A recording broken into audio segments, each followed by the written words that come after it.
Welcome to the Real News Network. I'm Jessica Devereaux in Baltimore. The European Union might be losing one of their largest economies. The United Kingdom is poised to hold a possible referendum vote to decide whether it wants to be in or out of the European Union. There's a growing sense of nervousness about the possibility of Britain dropping out of the group of 28 countries that make up the EU.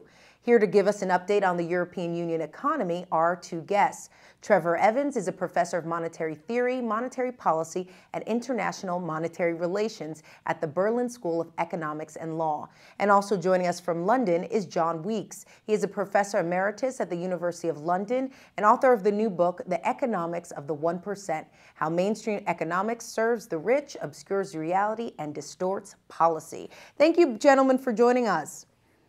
Thank you. Thank you for having me. So, John, I want to start off with you. What's going on there in Britain? Why is British Prime Minister David Cameron discussing dropping out of the EU? Well, I would answer it on two levels. One is that there's a sort of, nuts and bolts trivia of the Tory party. There are a lot of people in the Conservative Party, Tory party, who are instinctive isolationists, or their real hearts with the United States. They don't want to have anything to do with Europe. They still have this feeling that Europe is a hotbed of socialism, which it isn't anymore. Trevor might want to say something about that. So one thing is, Cameron has a lot of people in his party that want out, and that's been true in the Tory party for at least 30 years. The other issue is that Britain, the British government, even under the Labour Party, under Tony Blair and Gordon Brown, did not want to adhere to the rather meager social protection rules run or required of the European Union. They so-called opted out of them. So on the one hand, it's a bicker within the Conservative Party. On the other hand, both of the major, all three of the serious parties in Britain are opposed to the more social democratic focus of some European regulations. But is this also about economics? Because the Eurozone, there's gross stagnation, John. Well, I think that there is an economic aspect of it, but I think there's a lot of irrationality here. The European Union is Britain's largest trading partner. However, there is this dream that Britain will break into the Chinese market in a big, big way, and that will replace some of the trade from Europe. But I agree, you would think that Cameron would be saying to himself, and I think he does to a certain extent, we can't really pull out because it could hurt our trade, and corporations wouldn't like it, and certainly the corporations wouldn't like it if they pulled out. But on the other hand, there might be other possibilities for it. So it is about trade. You are right about that. But for some non-obvious reason, it doesn't seem to trump decisions in the Tory party. I see. Trevor, I'm going to bring you into the conversation, and let's discuss more about this Eurozone stagnation. What are the root causes of this? Could I just come in on what John was saying? That I think that I agree with what John was saying, but there is a major division in the Conservative Party in Britain, and it's been there for more than 30 years, between an electoral base of the lower middle class that want Britain to be great again and think it should leave the EU, and the business wing of the party, which, as John was saying, is completely involved in trade with the European Union and doesn't want to leave. And the Conservative Party is sitting on the possibility of a historic split. Cameron doesn't want to leave, and he hopes that by saying he'll renegotiate, he can hold a referendum in a couple of years' time and keep Britain in. But he will not be able to achieve significant revisions to Britain's terms. So it does leave the position of the lower middle class opponents of Europe in a weak position. Now, I agree completely with what Trevor says. I think that's absolutely right. Now, apart the situation in the European Union, and particularly the Eurozone at the moment, is not at all attractive.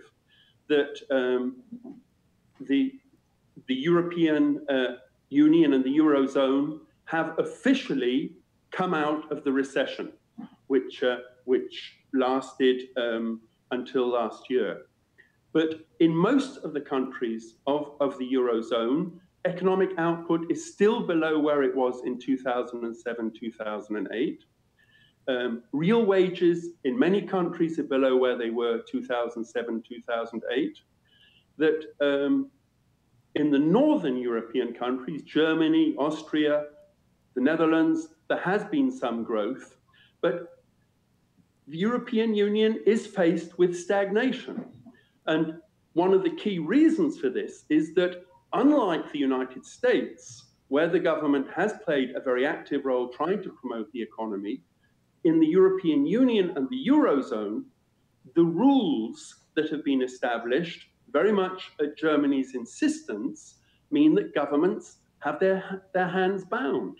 All the governments in the Eurozone are under requirements to reduce the government deficits, which means they have to cut their spending to meet very, very strict targets. And as they cut their spending, this is depressing growth. So that although the recession is over, it looks that growth this year will be extremely low. And you have many countries in Europe that have not had any significant growth for many years. And unemployment in the worst cases, Greece and Spain, is now at 25%. So the outlook for the Eurozone is extremely bleak at the moment. John, what in your opinion would turn around this extremely bleak outlook for the Eurozone economy? Well, I think Trevor touched on it. Let me just give a fact. The Germany, which is supposed to be the powerhouse of Europe, it appears in the second quarter of this year, the economy will not have grown at all, not statistically different from zero. So Germany, the country that's supposed to power the growth of the European Union, apparently will be stagnant, is stagnant at the moment. What would be necessary to turn it around would be, I don't want to sound too simplistic, but an increase in government expenditure. This could take the form of investment, for example. One of perhaps the only progressive European commissioner, as most Americans probably know, I hope they know, that there is a commissioner for each country. The only progressive one, who is a Hungarian, he has proposed a large expenditure in youth training in order to provide jobs and skills for youth and stimulate the economy in that way. The problem is at the European level, at the level of the budget of the European Union, it is so small. We're only talking about a few percentage points of European GNP. That's very difficult at that level to stimulate the economy, even if the various governments of the European Union were inclined to do so. At the national level, it really has to be Germany. I mean, it really has to be Germany to enter into an expansion, a fiscal expansion, which would drag the other countries along with it. And the way they would do that is by stimulating trade between Greece, Italy, Spain, Portugal, and Germany itself. But there's no sign that that's going to happen. I'm glad you mentioned Germany because there's actually a German bank, I believe it's pronounced Bundesbank.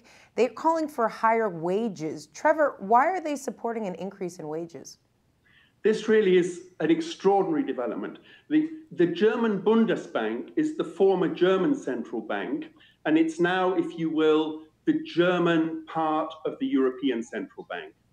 But within the European Central Bank, the German Bundesbank has consistently had the most conservative positions, voting often just on their own against all the other members of the European Central Bank.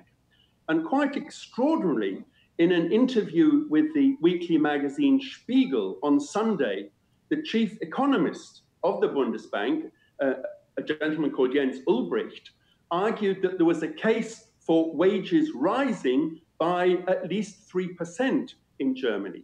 Now, this is extraordinary, since the Bundesbank has been a firm opponent of wage increases in the past. And through press releases, it's been indicated that the head of the Bundesbank, Mr. Weidemann, supports this position. And what we are seeing is Germany's concern at developments in the Eurozone, that its growth has been in the past dependent on exporting to Southern Europe, to other European countries, because they are now having to cut their budget deficits to meet EU rules. Germany can't export there anymore. It was also exporting to Asia, and in particular China. But with the slowdown in China, that also is becoming less attractive. So the Bundesbank, faced with these very disturbingly low growth prospects, is now pushing for a wage growth in Germany in the hope that the internal demand can pick up the slack. And this is particularly striking because Germany alone of the Euro area countries had no significant increase in real wages from the introduction of the euro in 1999 up to the outbreak of the crisis in 2007. So this call by the Bundesbank for a significant wage increase marks a real turnaround and shows just how concerned the German authorities are. All right, Trevor Evans, as well as John Weeks, thank you both for joining us. Thank you. And thank you for joining us on the Real News Network.